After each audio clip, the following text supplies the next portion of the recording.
الحمد للہ رب العالمین والصلاة والسلام علی سید الانبیاء والمرسلین اما بعد فاعوذ باللہ من الشیطان الرجیم بسم اللہ الرحمن الرحیم ان اللہ وملائکتہ یصلون علی النبی یا ایھا الذین آمنوا صلوا علیہ وسلموا تسلیما اللہم صل وسلم دائما ابدا علی حبیبک خیر الخلق کلہم صلاۃ والسلام علیک یا سیدی یا حبیبی یا رسول اللہ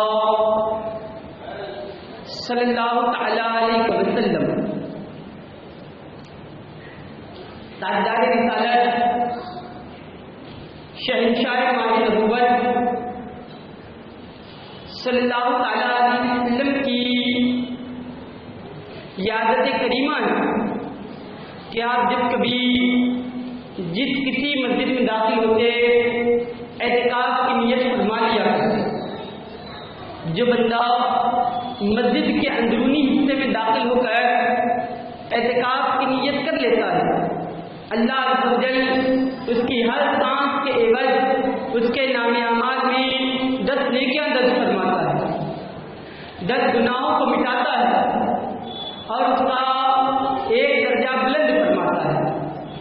اللہ عز و جل ہمیں مسجدوں کا ادب کرنے اور مسجدوں میں اعتکاف کی نیت سے وقت گزارنے کی توفیق عطا فرمائے۔ سلطان مدینہ صلی اللہ تعالی علیہ وسلم کا فرمان ہے، جمعہ کے دن مجھ پر درود کی کثرت کرو کہ یہ دن مشہود ہے، اس دن فرشتے حاضر ہوتے ہیں اور اس دن جو تم مجھ پر درود و سلام پڑھتے ہو وہ مجھ پر پیش کیا جاتا ہے۔ حضرت سیدنا ابو درداء رضی اللہ تعالیٰ عنہ نے عرض کیا، یا رسول اللہ صلی اللہ تعالیٰ علیہ وسلم، اب تو آپ ہمارے سامنے موجود ہیں، جب ظاہری طور پر آپ کا وصال ہو جائے گا کیا اس کے بعد بھی ہمارا درود و سلام آپ پر پیش کیا جائے گا؟ رسول کریم صلی اللہ تعالیٰ علیہ وسلم نے ارشاد فرمایا، بے شک اللہ کے نبی زندہ ہوتے ہیں، ان کے جسموں کا کھانا اللہ نے زمین پر حرام کر دیا۔ ابن ماجہ شریف کے اندر یہ حدیث پاک موجود ہے۔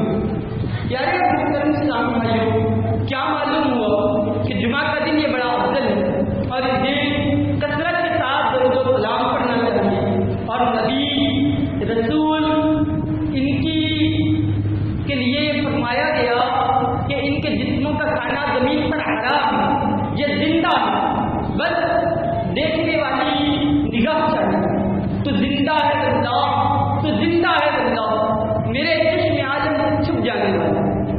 اللہ عز و جل ہمیں جمعہ کے دن کثرت کے ساتھ درود و سلام کرنے کی توفیق عطا فرمائے۔ مل کر محبت کے ساتھ بابا سے بلند درود پاک پڑھیں، اللہم صل وسلم دائما ابدا علی حبیبک خیر الخلق کلہم، صلاۃ والسلام علیک یا سیدی یا حبیبی یا رسول اللہ صلی اللہ تعالی علیہ وسلم۔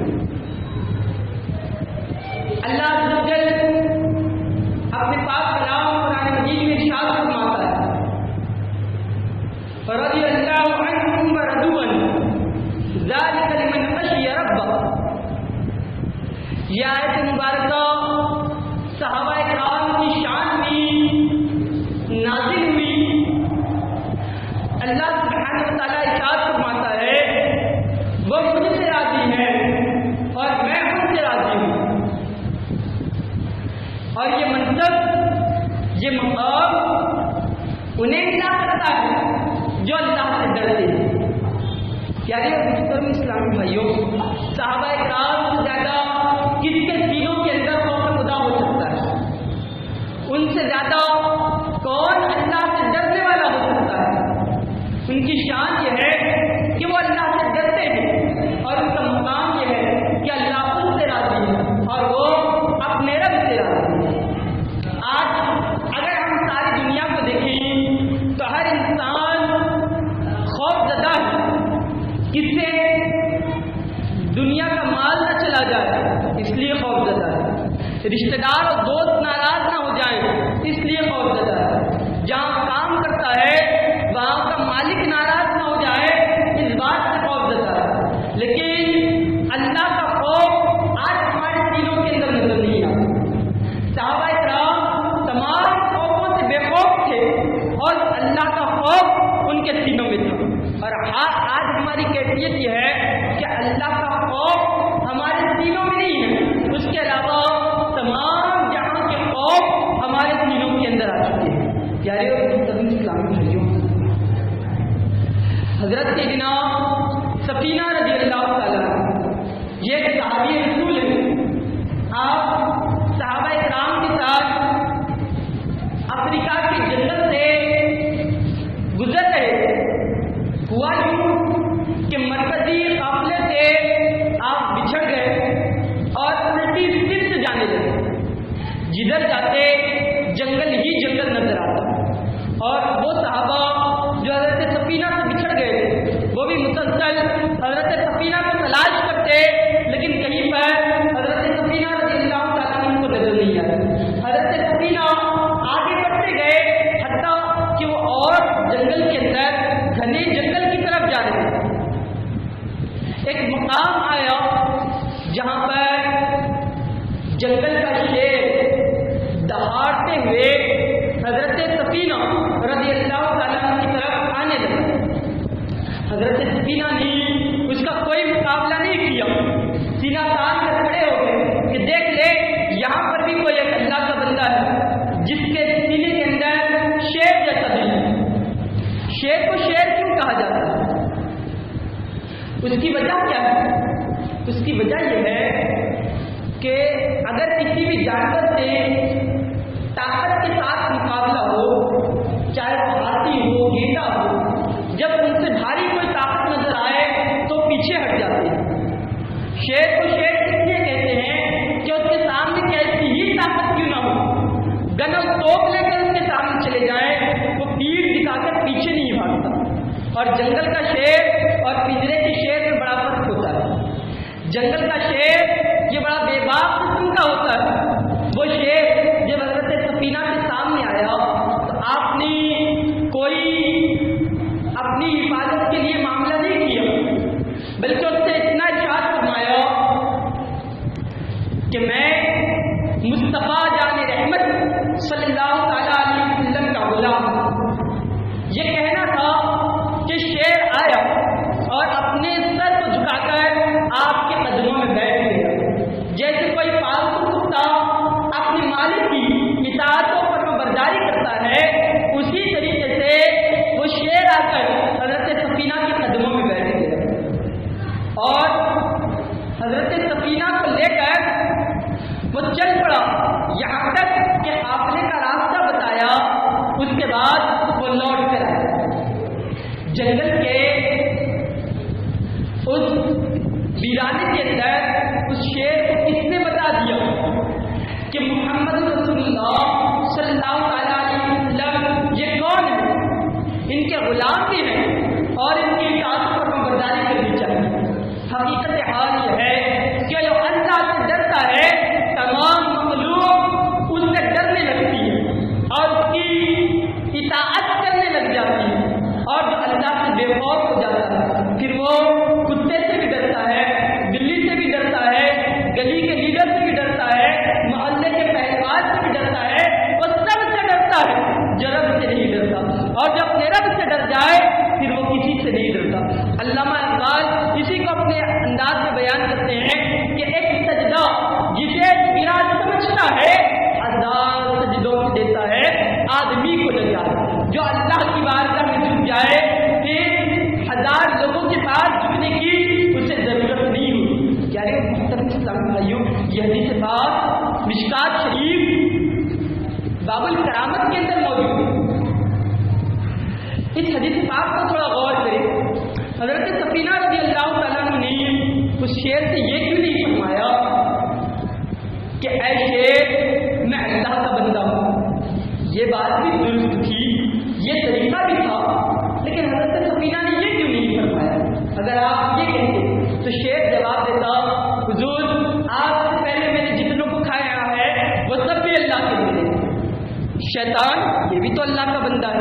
فرعون، حامان، نمرود، یہ سب بھی تو اللہ کے بندے ہیں.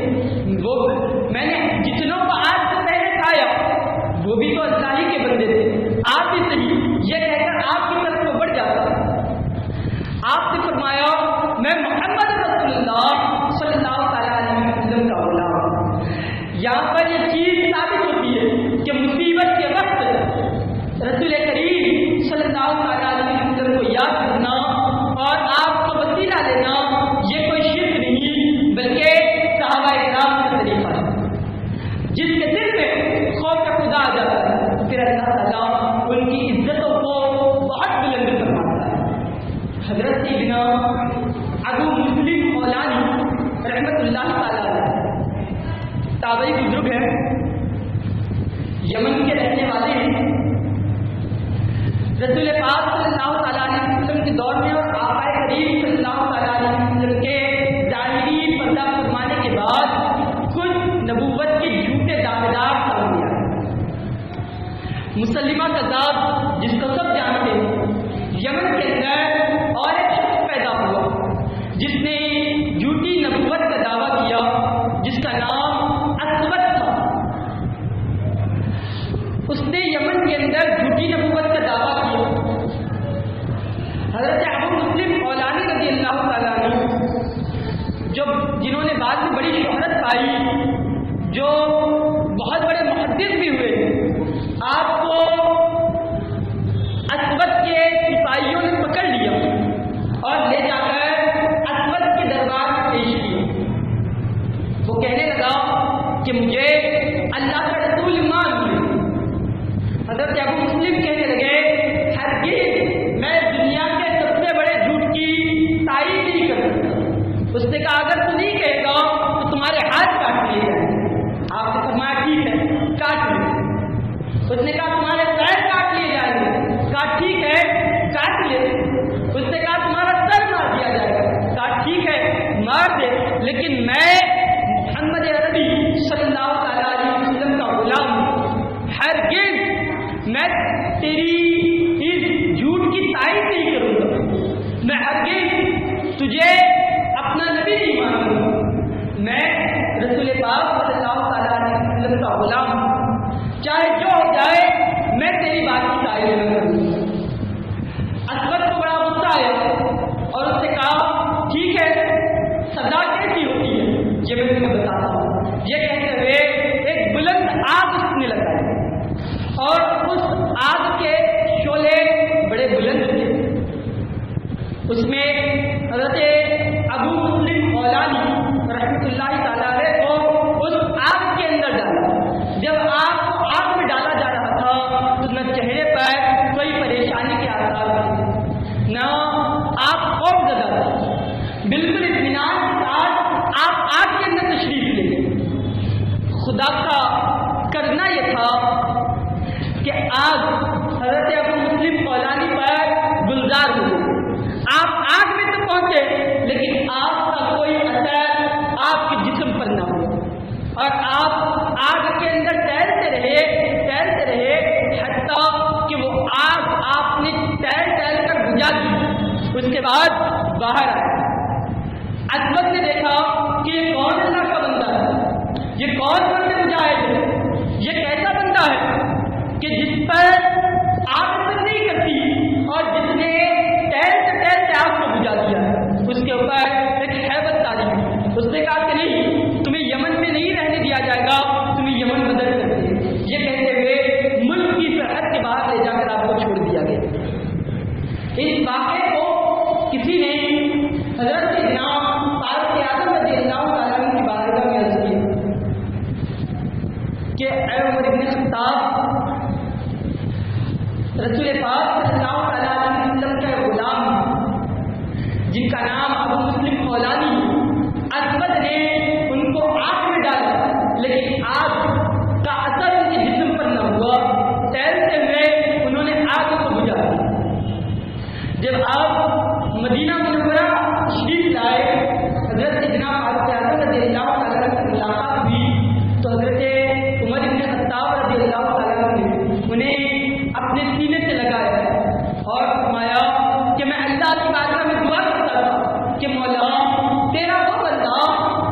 ساتھ تو نے وہ معاملہ فرمایا جو کہ ابراہیم علیہ السلام کے ساتھ کیا ہے۔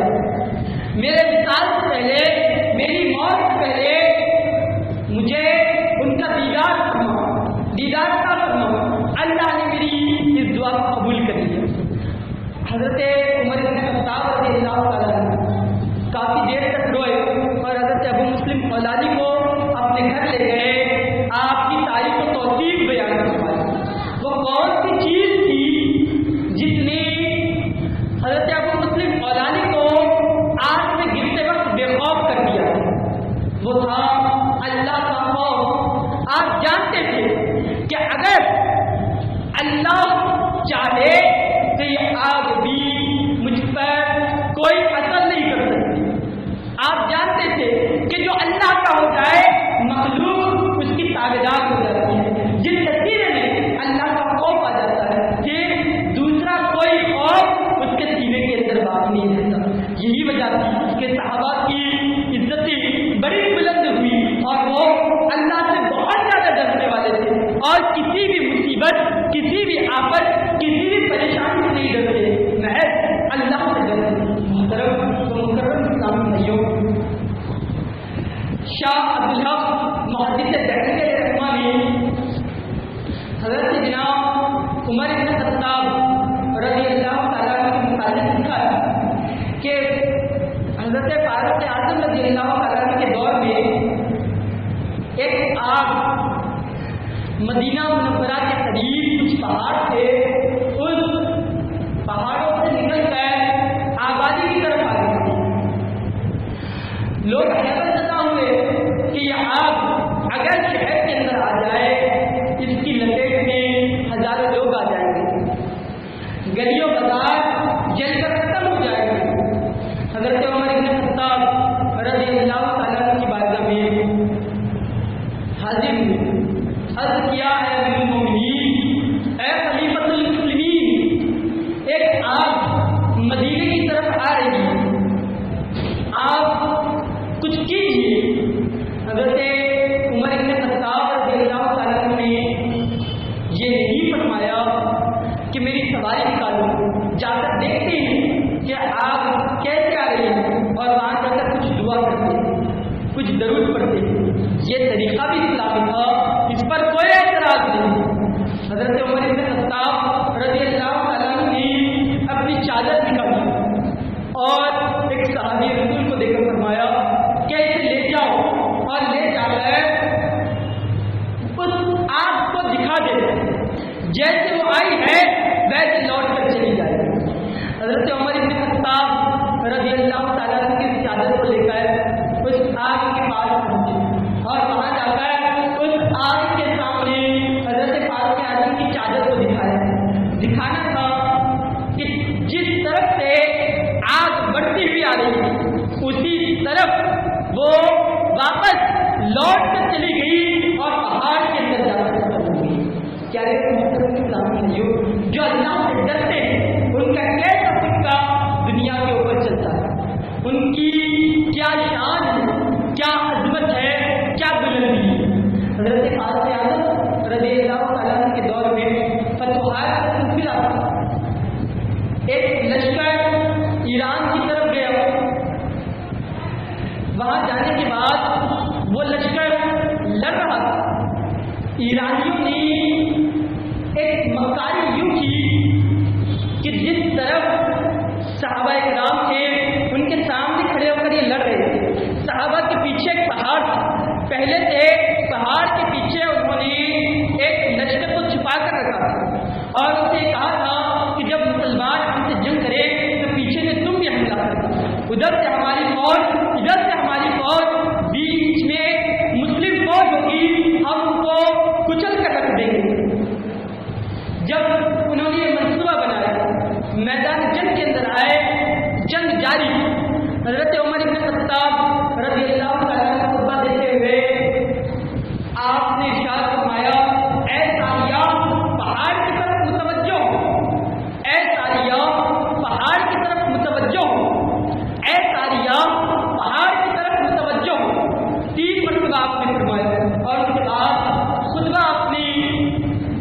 جاری فرمایا۔ دیکھنے والوں کو تھوڑی حیرت ہوئی کہ ہمارے امیر المومنین کو کیا ہوا کہ بیچ خطبے میں رک کر یہ ارشاد فرماتے ہیں کہ اے ساریہ پہاڑ کی طرف متوجہ ہو۔ وہاں حضرت ساریہ نے اپنے دیگر ساتھیوں کے ساتھ صحابہ کرام کے ساتھ حضرت فاروق اعظم کی آواز کو سنا اور فوراً پہاڑ کی طرف متوجہ ہو کر ایک جنگی لشکر کا ٹکڑا اس پہاڑ کی طرف بھیجا، جس کی وجہ سے پیچھے سے جو ان کا حملہ ہونے والا تھا اسے صحابہ نے ناکام کر دیا۔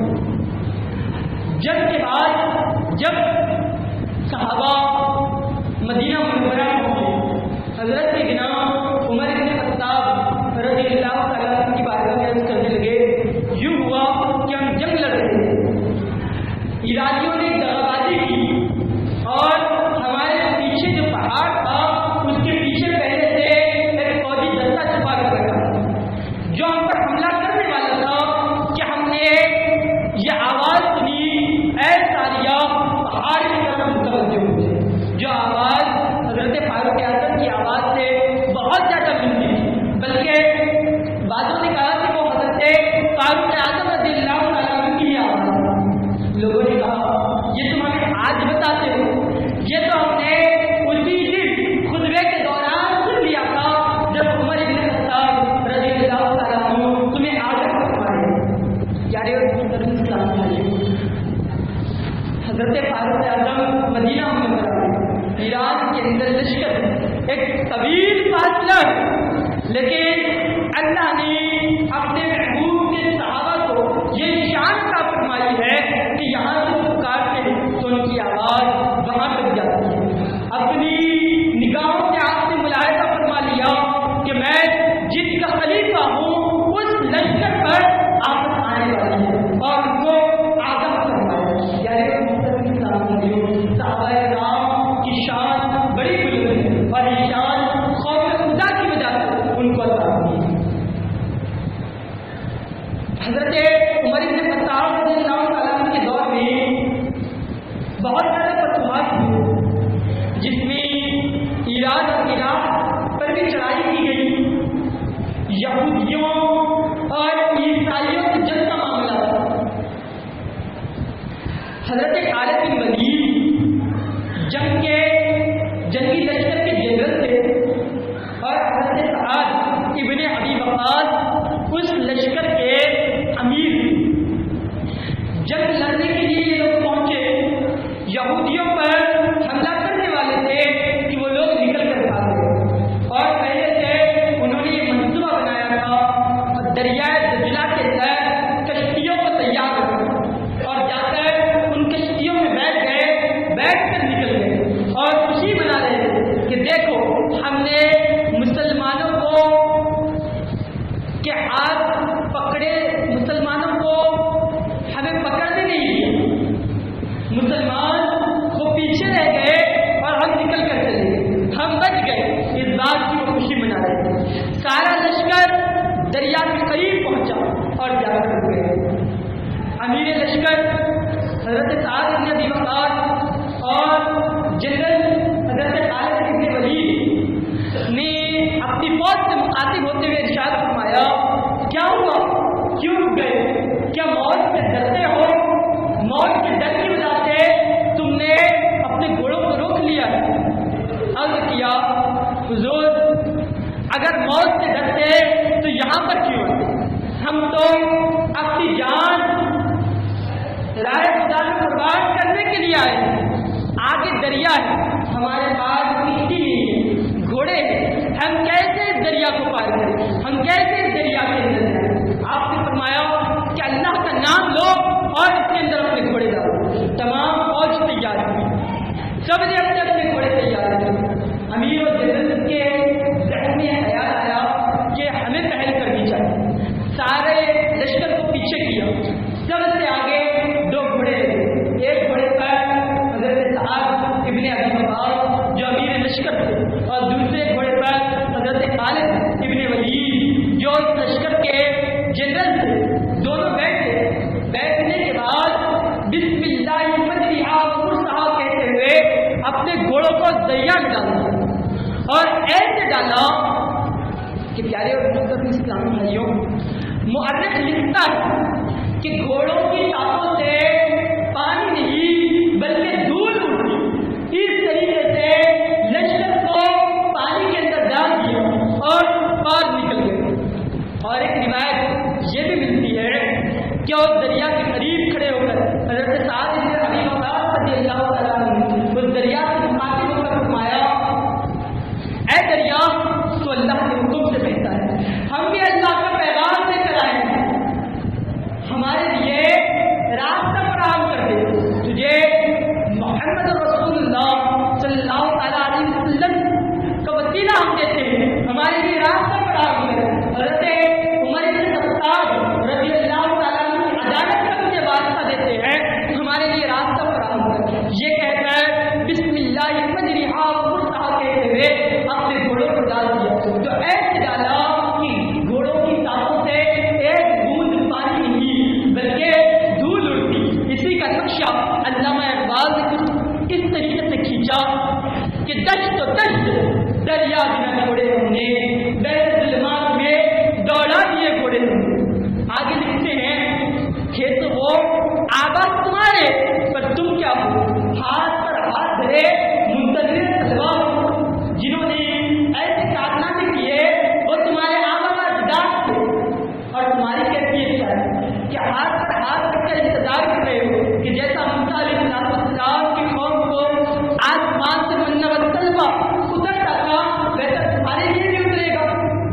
پیارے محترم اسلامی بھائیوں، جب مسلمان اللہ سے ڈرنے والے خوف خدا ان کے سینوں کے اندر تھا تو ان کی شان، ان کی عظمتی بہت زیادہ بلند تھی اور وہ ہر جگہ کامیاب اور کامران ہوئے۔ جب سے ان کے سینوں سے خوف خدا ہمارے سینوں سے نکلا، ساری دنیا کا خوف ہمارے سینوں کے اندر آ کر جمع ہو گیا اور ہر جگہ ذلیل و خوار ہوتے ہوئے نظر آ رہے۔ فلسطین دیکھ لے، ملک شام دیکھ لے، عراق کو دیکھ لے، افغانستان کو دیکھ لے، ہمارے ملک کے حالات کو دیکھ لے، ہر جگہ ذلت اور رسوائی ہمارے سامنے، ہر جگہ ہمارا خون بہایا جا رہا ہے، کوئی پرسان حالت نہیں، کوئی ہماری کیفیت، کوئی ہمارا حال لینے والا تک نہیں۔ آج یہ کیفیت ہماری ہو گئی ہے، یہ ہوا کیوں؟ کیا اس کی وجہ یہی کہ ہم نے اپنے دلوں سے اللہ کا خوف نکال دیا۔ یہی وجہ ہے کہ طرح طرح کے آج گناہ مسلمان کرتے ہوئے نظر آ رہے ہیں، جھوٹ بولتا ہے، اس کی بھی وجہ یہی ہے کہ اللہ کا خوف اس کے سینے میں نہیں رہا۔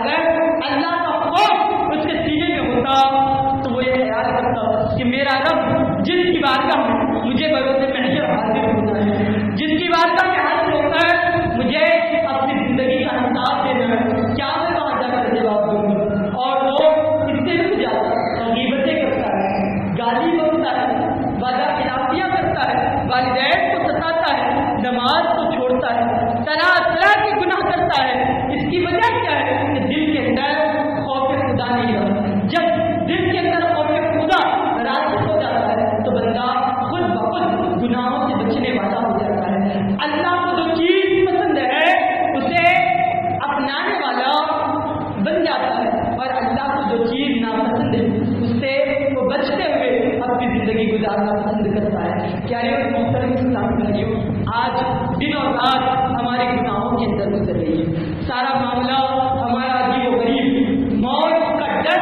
ہمارے سینوں کے اندر، دنیا کی محبت ہمارے سینوں کے اندر، اور خوف خدا سے ہمارے سینے خالی۔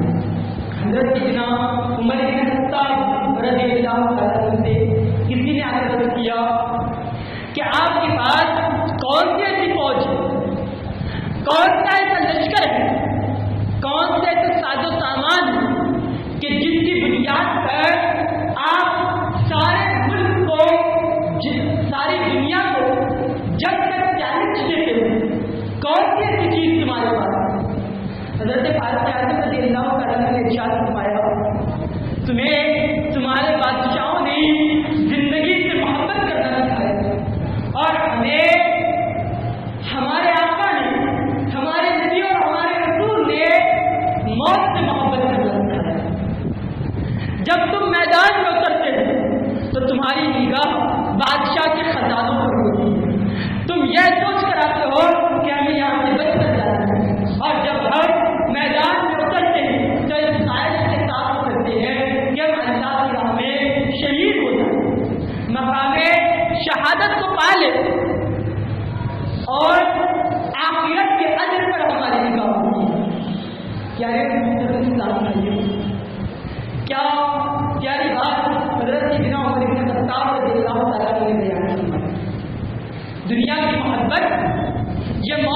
ڈر دل کے اندر پیدا کرتی ہے.